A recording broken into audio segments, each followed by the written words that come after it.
Have you ever wanted to turn your MailChimp emails into a printable newsletter? Well, that's what I was working on. I had a group of people who prefer my content in print. We gather on Sundays as a church, and some people don't just do email, they like to hold their newsletter.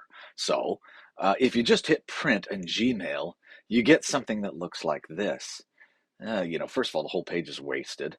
And then it's just uh, the margins could be nice. Sometimes the pictures get stretched. There's boxes.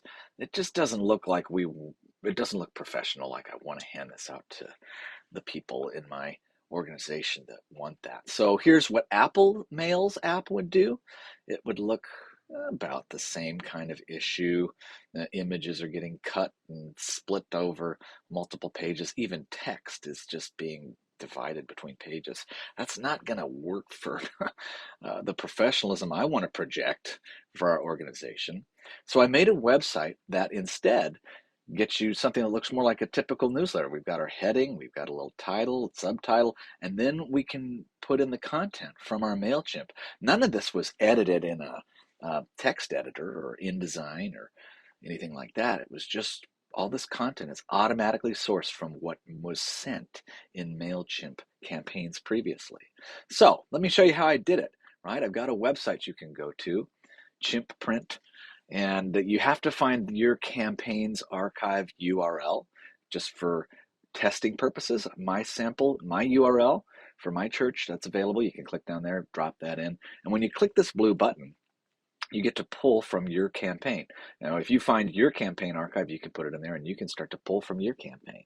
But here's mine. It takes time sometimes to load up all the recent submissions. And then you can pick, I wanted from this email and from that email, the one that went out on September 13. I want the one that went out on 10/4. I just default to the two most recent. Then I hit select. And so from those emails, here's the different boxes of text, right?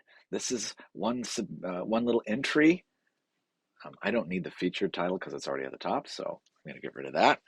And then I can start to cherry pick what content pieces go in the newsletter. I don't have to have everything.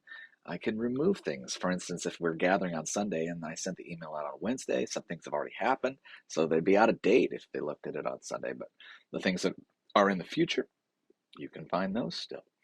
So this is a way to make a newsletter from your MailChimp content. We're not going to edit it here because it was already edited, typed in MailChimp. We're just grabbing it from the MailChimp archive and turning it into a printable newsletter. And you can print it, download. It's going to give you a PDF, for instance, there. Okay. And voila, here's my PDF.